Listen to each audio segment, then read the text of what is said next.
අයිබෝන් සුබ දවසක්. know your mind. එහෙම නැත්නම් අපේ මනස හඳුනා ගැනීම, මනස අවබෝධ කර ගැනීම, එහෙමත් නැත්නම් මනසේ සේවකයෙක් වෙනවා වෙනුවට මනස අපේ සේවකයෙක් බවට පත් කර ගැනීම කියන කාරණාව ගැන සාකච්ඡා කරන වැඩසටහන් මාලාවේ දෙවැනි වැඩසටහන. එහෙම නැත්නම් දෙවැනි එපිසෝඩ් එකත් එක්ක තමයි ඔයාලා අද මේ විදිහට එකතු වෙලා ඉන්නේ.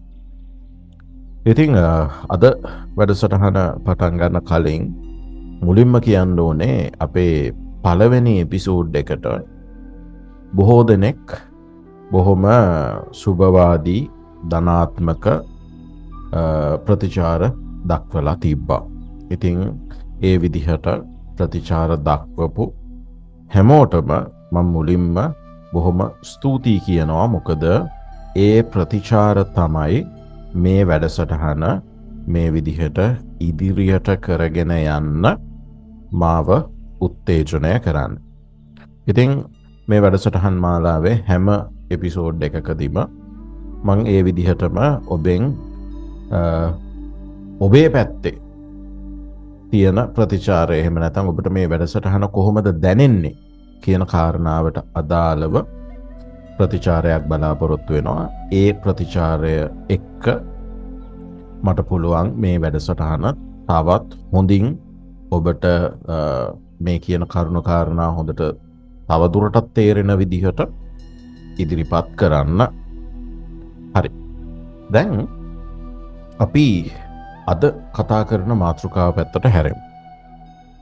අද මම මේ මනස අපේ පාලනයට නතු කර ගැනීම කියන කාරණාව ගැන කතා කරනකොට අතිශය වැදගත් වෙන මාතෘකාවක් ගැන තමයි අද සාකච්ඡා කරන්න ලෑස්ති වෙන්නේ.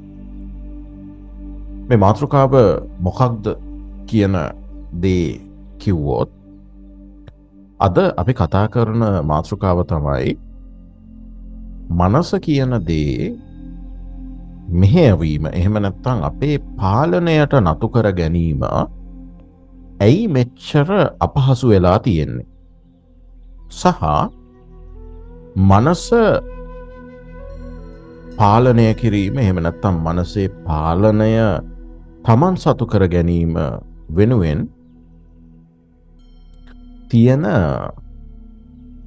රහස් යතුර මොකක්ද කියන කාරණාව ගැන තමයි අද මම ඔබට කියලා දෙන්න යන්නේ. අද එපිසෝඩ් එක ඔබ හරියට අහගෙන හිටියොත් ඔබට අවබෝධ වෙන්න පටන් ගන්නවා ඇත්තටම මේ මනස ඇතුලේ ඔබ අත්විඳින අවුල කොතනින්ද පටන් අරන් තියෙන්නේ, ඒක කොහොමද හරියටම ප්‍රායෝගිකව ලෙහා ගන්න ඕනේ කියන කාරණාව. ඉතින් ඒක නිසා ඔබ අපේක්ෂා කරනවා නම් මනස හැසිරෙන විදිහට, එහෙම නැත්නම් මනස කියන විදිහට ඔබ ජීවත් වෙනවා කියන තැනින් එළියට ඇවිල්ලා ඔබට අවශ්‍ය විදිහට මනස හසුරවන්න ඔබ අනිවාර්යයෙන්ම අද කියන මේ කරුණු කාරණා ටික ගැන, එහෙම නැත්නම් අද අපි මේ කතා කරන මාතෘකාව ගැන හරි අවබෝධයක් ලබාගෙන තියෙන්නම ඕනේ. හරි. මේ මාතෘකාව ඒ තරම්ම වැදගත්. මොකද මෙතනින් තමයි සියලු දේ ආරම්භ වෙන්න පටන් ගන්න. එමනම් අපි අද මාතෘකාවට යොමු වෙමු. දැන් මේ ගැන කතා කරනකොට අපිට මේ සාකච්ඡාව පටන් ගන්න වෙන්නේ අපි කලින් එපිසෝඩ් එකේ කතා කරපු මනසේ උපත කියන තැනින්. මම ඔබට කියලා දුන්නා මනස කොහොමද ඉපදෙන්නේ කියන කාරණාව ගැන කලින් එපිසෝඩ් එකේදී.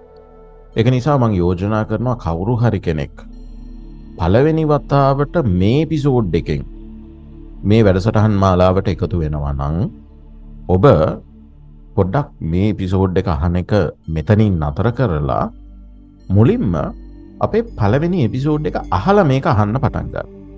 මොකද එතකොට ඔබට මේ අද කියලා දෙන කතාව හරියටම තේරුම් යන්න පටන් ගන්නවා. මොකද අද කියලා දෙන දේවල් කලින් අපි කතා කරපු දේවල් එක්ක සම්බන්ධ වෙලා තමයි ඉදිරියට යන්නේ.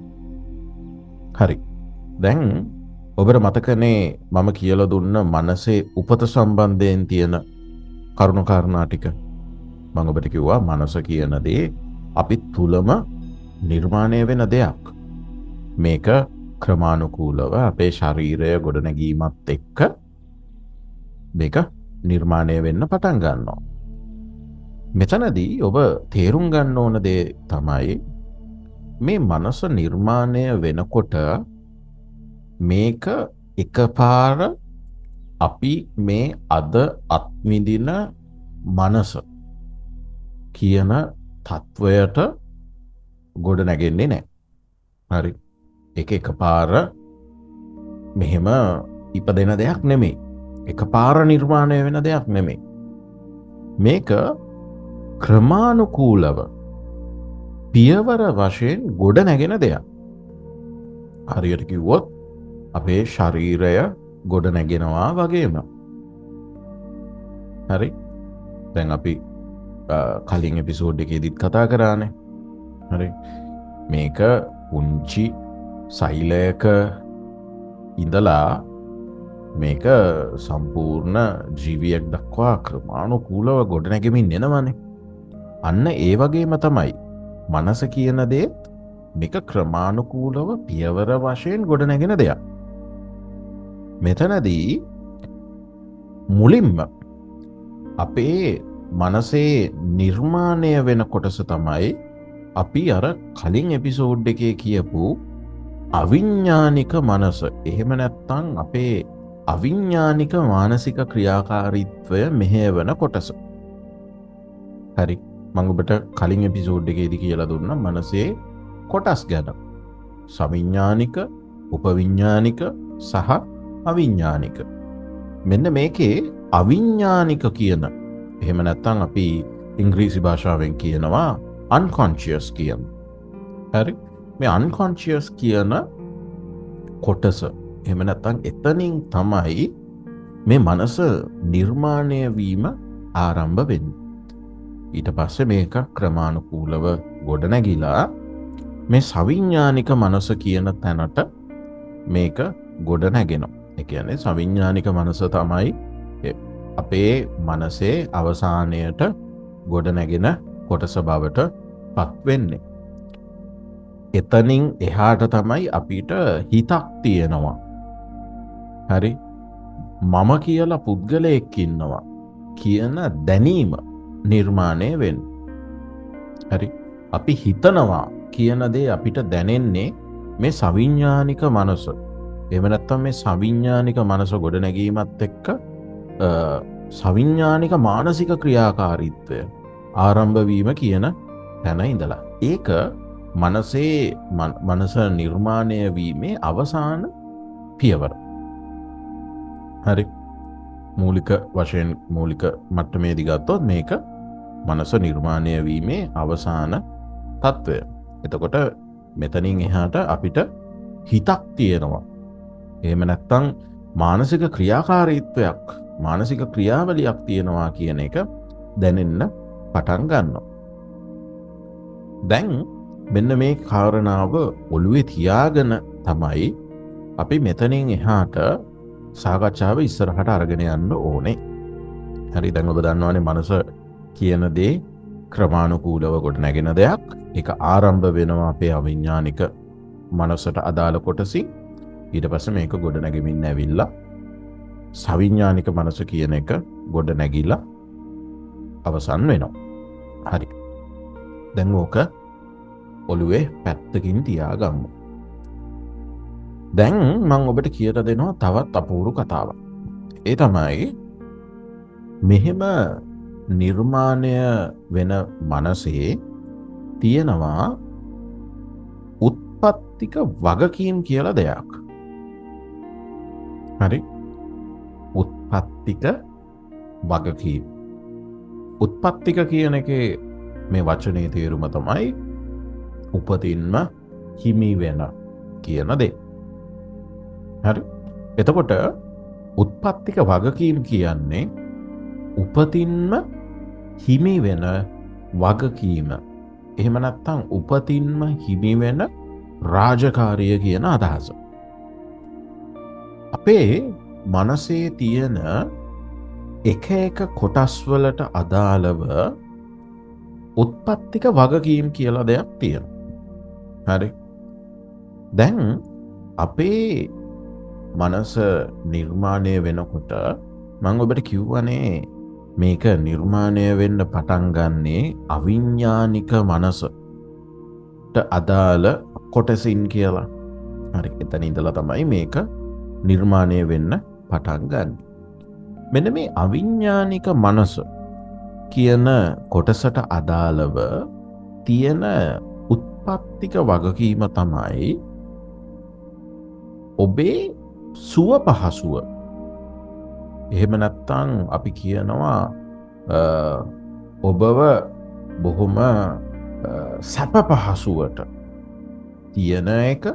එහෙම නැත්නම් ඔබේ සුව පහසුව ආරක්ෂා කිරීම කියන කාරණා. හරි. වෙනස් විදිහකින් කිව්වොත් ඔබව කම්ෆර්ටබල් කරන එක. මේක තමයි ඔබේ අවිඥානික මනසේ තියෙන උත්පත්තික වගකීම. මෙතනදී මෙයා ඔබට දැනෙන විවිධාකාරයේ ගැටලු වලින් පීඩා වලින් ආරක්ෂා කරලා ඔබව බොහොම සුව පහසුවට ආරක්ෂාකාරීව පවත්වාගෙන යන එක තමයි සිද්ධ කරන්නේ. ඒක තමයි එයාගේ තියෙන මූලිකම වගකීම. උපතින්ම හිමි වෙච්ච වගකීම. හරි. ඒ වගේම දැන් මේ මනස ක්‍රමානුකූලව ගොඩ නැගිලා සවිඥානික මනස කියන තැනට එනකොට මේ සවිඥානික මනසට ලැබෙන උත්පත්තික වගකීම තමයි ඔබව පරිපූර්ණත්වය කරා රැගෙන යාම. එහෙම නැත්නම් ඔබව දියුණු කිරීම, අපිට කියන්න පුළුවන් වෙනත් විදිහකට ඔබේ මිනිස් බව පුළුල් කිරීම කියලා. හරි. මෙන්න මෙතෙන්ට අරගෙන යන එක තමයි මේ සවිඥානික මනස කියන එකේ උත්පත්තික වගකීම වෙන්නේ. දැන් මෙන්න මේ කාරණාවන් දෙකත් එක්ක තමයි මම ඔබට කියන්නේ ඔබේ ඔය මානසික ගැටලු වල එහෙම නැත්නම් මනස මෙහෙවන එක හරි අමාරු දෙයක් කියන දේ දැනෙන්න පටන් ගන්න තැන. මෙන්න මේ කාරණාවත් මේ උත්පත්තික වගකීම් නිසා තමයි මෙන්න මේ මනසේ පාලනය අපිට ගන්න හරි අමාරුයි කියන දේ අපිට ඇත්තටම දැනෙන්න පටන් ගන්නෙ. හරි. ඒ තත්ත්වේ නිර්මාණය වෙන්න හේතුව වෙන්නේ මෙන්න මේක. සමහර කෙනෙක්ට මේක මෙහෙම කිව්වහම තේරෙන්නේ නැති වෙන්න පුළුවන්. ඒක නිසා අපි මේක පොඩ්ඩක් ප්‍රායෝගිකව තේරුම් ගන්න උත්සාහ කරමු.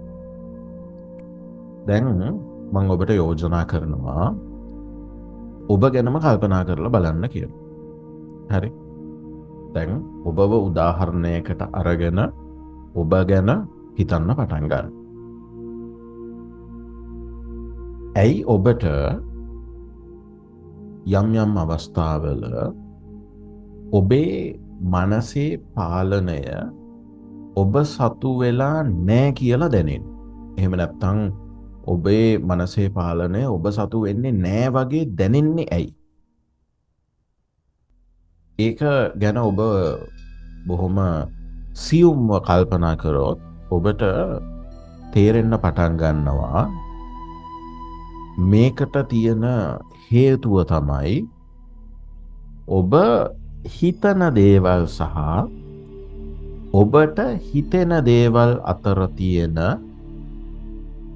ගැටීම, එහෙම නැත්නම් වෙනස. හරි. බොහොම පැහැදිලිව තේරුම් ගන්න. ඔබ හිතන දේවල් සහ ඔබට හිතෙන දේවල් අතර තියෙන ගැටීම හෝ වෙනස. හිතනවා සහ හිතෙනවා කියන්නේ කාරණා දෙකක්. මම ඔබට පළවෙනි එපිසෝඩ් එකේදී කියලා දුන්නා අපේ සවිඥානික මනසෙන් තමයි අපිට හිතන්න අවශ්‍ය කරන අවකාශය නිර්මාණය වෙන්නේ. එහෙම නැත්නම් මේ මනස තුල තියෙන අපිට හිතන්න තියෙන අවකාශයට අපිට අවශ්‍ය විදිහට මනස හසුරවන්න තියෙන කලාපයට ඒකට අවශ්‍ය කරන නිදහස තියෙන කලාපයට අපි කියනවා සවිඥානික මනස කියලා. එතකොට සවිඥානික මනසෙන් තමයි අපි හිතන්නේ. හරි?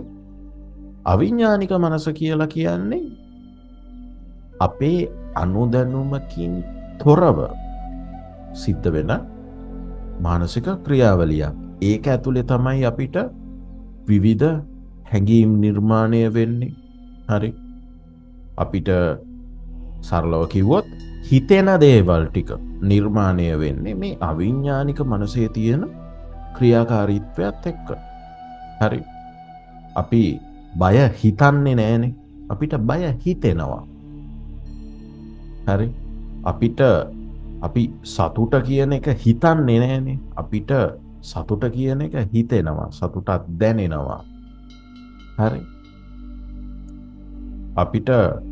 අපි සැකය කියන එක හිතන්නේ නෑ. අපිට සැක හිතෙනවා. හරි? එතකොට මේ භාෂාවෙත් අපි භාෂාව හසුරවනකොට අපිට දැනෙන දේවල් අපි ආයාසයකින් නිර්මාණය කර නොගන්නා දේවල් වලට අපි හිතෙනවා කියන දැනෙනවා කියන පදය පාවිච්චි කරනවා. එතකොට මේ හිතෙන දේවල් සහ හිතන දේවල් අතර තියෙනවා අපි සුයුම්ම කල්පනා කරොත් අපිට පේනවා මේ දෙක අතරේ තියෙනවා පුංචි ගැටීමක් හැම වෙලාවකදීම. හැමෝම ගාව මේ ගැටීම තියෙනවා. හරි? මෙන්න මේ ගැටීම එහෙම නැත්නම් තවත් මේක බර කරලා කිව්වොත් සවිඥානික මානසික ක්‍රියාකාරීත්වය සහ අවිඥානික මානසික ක්‍රියාකාරීත්වය අතර තියෙන ගැටීම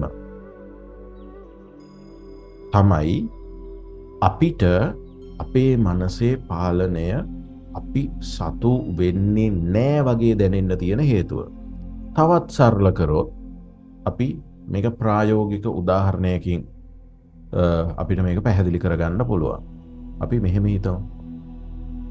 දැන් ඔබට අවශ්‍යයි හෙට දවසේ උදේ පාන්දර 4ට විතර නැගිටලා ඔබේ වැඩ කටයුතු ආරම්භ කරන්න. දැන් ඔබට මේකට අදාළව හිතන්න පුළුවන් කලාපයක් තියෙනවනේ. එහෙම නැත්නම් හිතන්න පුළුවන් දේවල් ටිකක් තියෙනවනේ. ඔබ හිතනවා මම හෙට උදේ 4ට නැගිටිනවා කියලා. ඒක හිතන එකක්. හරි. ඒකට ඔබට තීරණයක් ගන්න පුළුවන්. ඒකත් ඔබ හිතන එකක්. ඒ තීරණය අරගෙන ඔබට පුළුවන් අවශ්‍ය නම් හරි මම මේකට එලාම් එකක් තියනවා කියලා ඔබට හිතන්න පුළුවන්. හිතලා ඉවරලා ඔන්න ඒකට ඇක්ෂන් එකකුත් ගන්න පුළුවන්.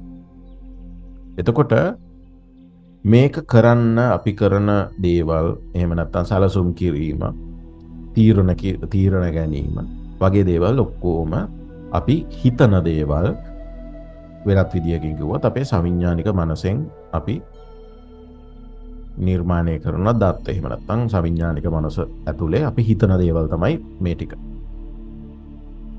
දැන් අපි හිතමුකෝ දැන් මේ විදිහට අපි ප්ලෑන් කරලා ඔන්න නිදාගන්න ගියා. දැන් ඔන්න අපි නැගිටින වෙලාව ඇවිල්ලා තියෙනවා. එලාම් එක වදිනවා. අපි අවදි වෙනවා. අවදි වුණාට පස්සේ අපිට හිතෙන දේවල් ටිකක් තියෙනවා. මොනවද හිතෙන්නේ? අපිට බොහෝ වෙලාවට හිතෙන දෙයක් තමයි තව මිනිත්තු 5ක් විතර නිදාගන්න තිබ්බනම් හොඳයි. එහෙම නැත්නම් අපිට හිතෙනවා අපි අද මේක කරන්නේ නැතුව හෙට ඉඳලම පටන් ගන්නවා. කම්මැලිකම, නිදිමත ගතිය මේ ඔක්කොම අපිට දැනෙන්න පටන් ගන්නවා. අපිට කම්මැලි හිතෙන්න පටන් ගන්නවා. හරි. මේ එකක්වත් අපි හිතලා නිර්මාණය කරගන්න හැඟීම්වත් සිතුවිලිවත් නෙමෙයි. අපි උදේ අවදි වෙනකොට අපිට හිතෙන දේවල් මේ. එතකොට ඔබට පේනවද දැන් අපි කලින් දවසේ හිතලා තියෙනවා මේ වැඩේ හරියට කරන්න. හරි. හිතලා තියෙනවා හරියට කරන්න. අපි ඒකට තීරණයක් අරගෙන තියෙනවා. හැබැයි අපිට හිතෙන දේවල්, ඒ කියන්නේ මේ වැඩේ කරන්න යනකොට හිතෙන දේවල් අපි මේ හිතපු දේවල් වලට වඩා වෙනස්. ඇයි එහෙම වෙලා තියෙන්නේ? එහෙම වෙලා තියෙන්නේ අපේ අර මුල ඉඳලම අපේ මේ මනසේ කොටස් දෙකට පැවරිලා තියෙන උත්පත්තික වගකීම් නිසා. සවිඥානික මනසේ තියෙන උත්පත්තික වගකීම තමයි අපිව දියුණුව කරා අරගෙන යන එක. එහෙම නැත්නම් අපිව පරිපූර්ණත්වයට පත් කරන එක. හරි. එතකොට අපි බැලුවොත් අපි හැමෝම වගේ හැම වෙලාවකදීම හිතන්නේ ෆේල් වෙන්න නෙමෙයිනේ. අපි හිතන්නේ හැම වෙලාවකදීම දියුණු වෙන්න, ඉස්සරහට යන්න, අපේ ජීවිතය වඩාත් යහපත් දෙයක් බවට පත් කරගන්න. යම්කිසි මානසික ගැටලුවක් නැති කෙනෙක් නම් හරි. ඇතැම් අය ඉන්න පුළුවන් මානසික වශයෙන් අධික පීඩනයකට ලක් වෙලා ඒ වගේ තත්ත්වයන් තියෙන අය ඉන්න පුළුවන්. එතකොට එයාලා සමහර වෙලාවට තීරණයක් ගන්න පුළුවන් මොකක් හරි Tamanට අහිතකර දෙයක් කරගන්න. හැබැයි ඒ අහිතකර දේ කර ගැනීම ඇතුළෙත් මොකක්ද එයාලා බලාපොරොත්තු වෙන්නේ? ඒ දේ ඇතුළත් බලාපොරොත්තු වෙන්නේ මේ තියෙන ගැටලු වලින් මිදෙන එක. එතකොට මේ ගැටලු වලින් මිදිලා එළියට යන එක, හරි, සතුට, පරිපූර්ණත්වය, සාර්ථකත්වය වගේ තත්වයන්ට වඩා ඉහළ තැනකට තමන්ගේ ජීවිතය අරගෙන යන එක තමයි මේ සවිඥානික මනසේ තියෙන උත්පත්තික වගකීම. ඒක නිසා තමයි අපි හැම වෙලාවකදීම මේ දියුණුව ගැන හිතන්නේ. දියුණු වෙන්න ඕනේ කියලා හිතන්නේ. ජීවිතය වෙනස් කර ගැනීම ගැන හිතන්නේ. හැබැයි ප්‍රශ්නේ මොකද්ද? ඇයි එහෙම හිතුවට වැඩ වෙන්නේ නැත්තේ? වැඩ වෙන්නේ නැත්තේ අපි හිතන දෙයට සාපේක්ෂව වෙනස් විදිහකට තමයි අපිට හිතෙන දේවල් සිද්ධ වෙන්නේ. ඇයි එහෙම වෙන්නේ? එහෙම වෙන්න හේතුව තමයි අපේ අවිඥානික මනසේ තියෙන උත්පත්තික වගකීම. එයාගේ උත්පත්තික වගකීම තමයි අපිව කම්ෆර්ටබල් කරන එක. හරි. අපිව සතුටෙන් කියන්නේ බොහොම සුව පහසුවට තියන එක. හරි.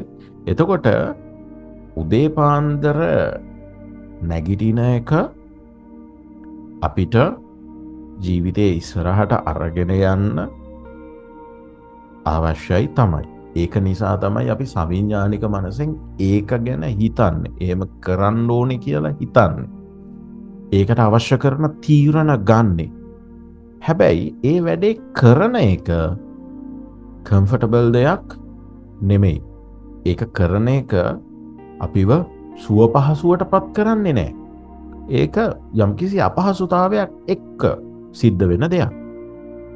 එතකොට අපේ අවිඥානික මනස තේරුම් ගන්නවා මේක මේ පුද්ගලයාව අපහසුතාවයට පත් කරන දෙයක්. ඒක නිසා එයා හැඟීම් නිර්මාණය කරන්න පටන් ගන්නවා එයාගේ වගකීම ඉෂ්ට කිරීම වෙනුවෙන්.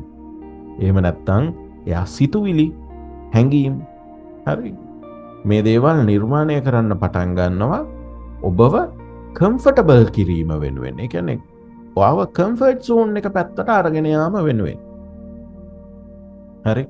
එතකොට මේ කම්මැලිකම, හරි, අලස ගතිය, හෙට කරනවා කියලා හිතෙන එක, මේ ඔක්කොම ඇතුලේ ඔයාගේ අවිඥානික මනස මොකක්ද කරන්න හදන්නේ? ඔයාව අර අපහසුතාවයෙන් මුදවා ගැනීම වෙනුවෙන් තමයි, එතනින් එළියට රැගෙන යාම වෙනුවෙන් තමයි මේ ටික කරන්නේ. හරි. එතකොට මේ උත්පත්තික වගකීම් දෙක අතර තියෙනවා හැම වෙලාවකදීම ගැටීමක්. මෙන්න මේ ගැටීම තමයි ඇත්තටම අපිට අපේ මනසේ පාලනය නෑ කියලා දැනෙන්න හේතු වෙන දේ. යම්කිසි කෙනෙක්ට මනසේ පාලනය Taman සතු කරගන්න අවශ්‍ය නම් ඔහු හෝ ඇය කරන්න ඕන පළවෙනිම දේ තමයි මෙන්න මේ උත්පත්තික වගකීම් එක්ක නිර්මාණය වෙලා තියෙන සවිඥානික මානසික ක්‍රියාකාරීත්වයේ සහ අවිඥානික මානසික ක්‍රියාකාරීත්වයේ තියෙන ගැටීම, එකිනෙකට ප්‍රතිවිරුද්ධ විදිහට ක්‍රියාත්මක වෙන ස්වභාවය මගහරවාගෙන මේ දෙක එකම දිශාවකට ක්‍රියාත්මක වෙන විදිහට සකස් කරගන්න එක.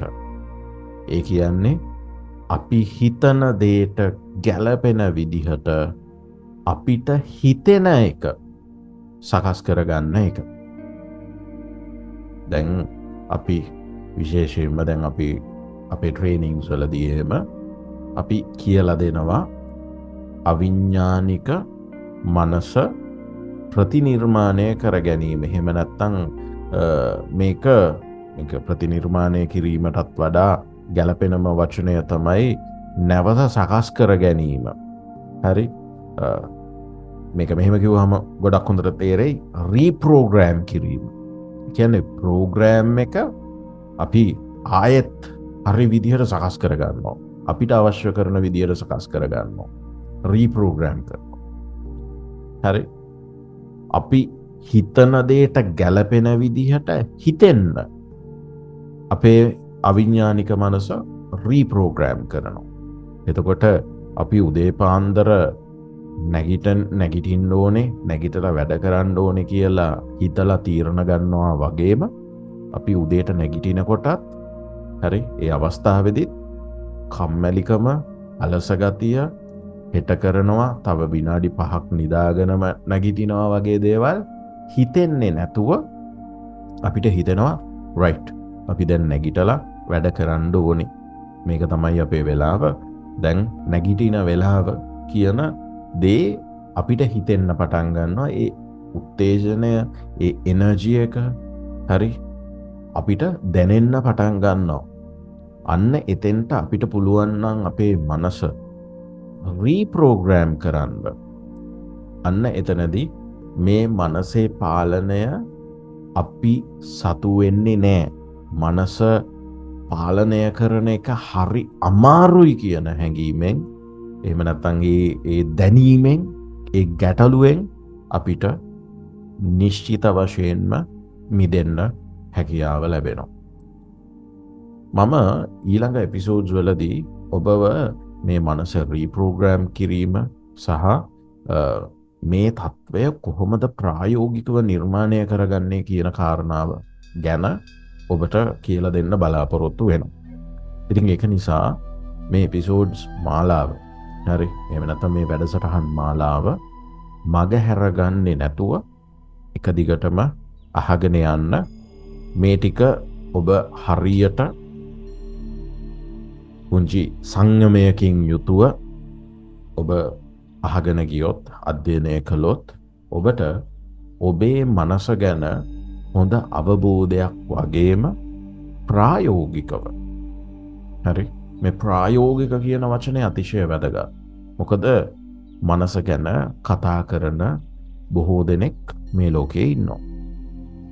හැබැයි අවසානයේදී මේ සියලු දේශනාවන්ට සවන් දීලා අපිට පුළුවන් වෙලා තියෙනවද අපේ මනස අපිට අවශ්‍ය විදියට හසුරවන්න? ඔන්න ඔතනයි ප්‍රශ්නේ තියෙන්නේ. හරි? ඒකයි මම මේ ප්‍රායෝගිකව කියන වචනේ highlight කරන්නේ. හරි? ඔබ මේ වැඩසටහන් මාලාව හරියට අහගෙන ගියොත්, හරියට අධ්‍යයනය කළොත්, හරි? මේකේ තියෙන මම මේ බොහොම පැහැදිලිව හිමීට කතා කරලා මේ ටික පැහැදිලි කරලා දෙන්නේ මේවා ඔළුවට යන්න ඕනේ හින්දා. ඔබට හරියට තේරුම් ගන්න ඕන නිසා. ඔබට තේරුම් යන්න ඕන නිසා. හරි? ඉතින් ඔබ හරියට මේක ග්‍රහණය කරගත්තොත් ඔබට මේ වැඩසටහන් මාලාව අවසන් වෙනකොට මනස ගැන හොඳ අවබෝධයකුත්, ඒ වගේම මනසේ පාලනය බොහොම හොඳින් ඔබ සතු කරගන්න පුළුවන් හැකියාවකුත් නිර්මාණය වෙනවා. හරි? ඉතින් ඒක නිසා ඒ දේ මගහැරගන්නේ නැතුව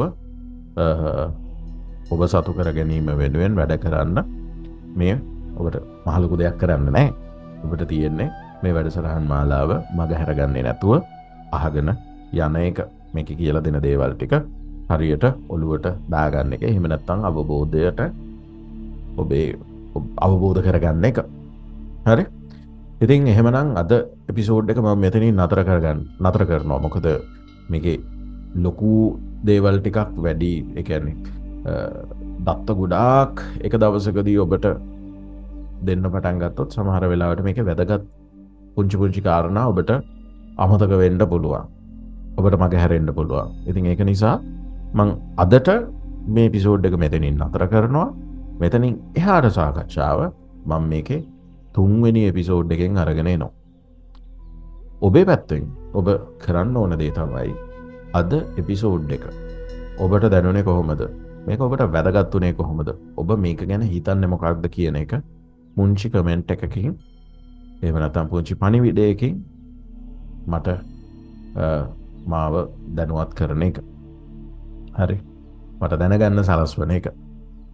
ඒක මට ගොඩක් වැදගත්.